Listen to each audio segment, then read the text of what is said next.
अल्लाह के घर मस्जिद में सोने प्रोग्राम में कुरान पाक जी सभिन के ज़ियारत थी वारे वारे सां आलमन जो सालिहन जो ज़ियारतूं थींदियूं। अल्लाह को दुआ थो कयां त अल्लाह ताला सभिनी के हेड़न प्रोग्रामन में शरीक थियण जी तौफ़ीक़ अता फरमाए। शुरुआत कयां तो रब करीम जे बाजारे नाले सां। बोल मुझे आडो आहिन त क़ुर्ब आहिन सब ते बेहद ख़ास ख़ल्क़िण हारज। क़ुर्ब आहिन सब ते बेहद ख़ास ख़ल्क़िण हारजा। कहड़ा कहड़ा गुण गण्यऊं उन रब मिठे जे प्यार जा।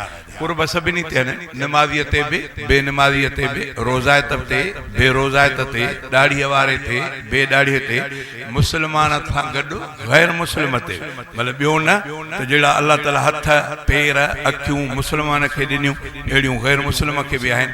पर मुस्लमान सां क़ुर्ब इहो आहे जो अल्लाह ताला कलमे वारी नेमत ॾिनी आहे। थोरो तवज्जो। क़ुर्ब आहिन सब ते बेहद ख़ास ख़ल्क़िण हारजा। क़ुर्ब आहिन सब ते बेहद ख़ास ख़ल्क़िण हारजा। कहड़ा कहड़ा गुण गण्यऊं न रब मिठे जे प्यार जा। रब मिठे जे प्यार जा। क़ुर्ब आहिन सब ते बेहद ख़ास ख़ल्क़िण हारजा।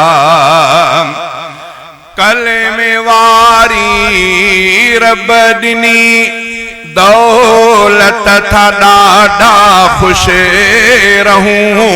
कलमो सब जी दिल थो ठारे जंहिं महल भी था पढ़ूं।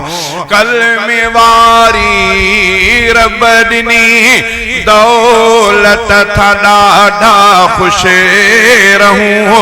कलमो सब जी दिल थो ठारे जंहिं महल भी था पढ़ूं। दिल में जारी विरद आहिन रब संदेह कारजा।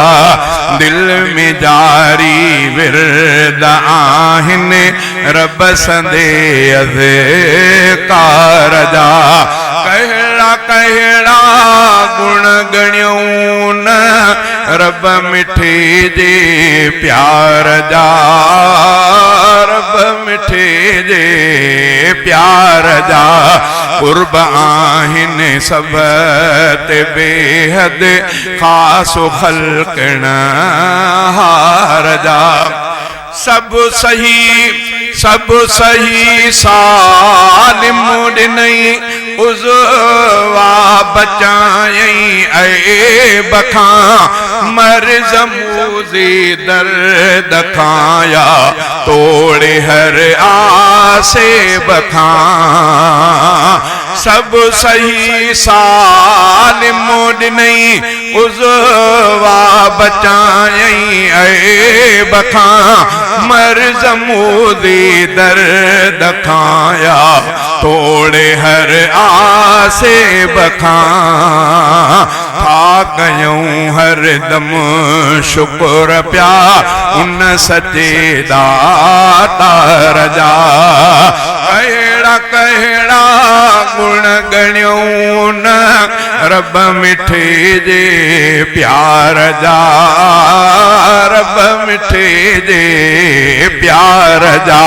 क़ुर्ब आहिन सब ते बेहद ख़ास ख़ल्क़िण हारजा। हिन जमाली शम्स ते थोरा ख़ुदा जान मया।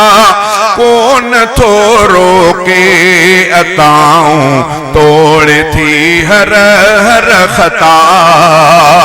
थी वञन आसान कम था हिन बंदे बेकार जा थी वञन आसान कम था हिन बंदे बेकार जा कहिड़ा कहिड़ा गुण गणियूं न रब मिठे जे प्यार जा रब मिठे जे प्यार जा कुर्ब आहिनि सब ते बेहद खास ख़ल्क़ण हार जा।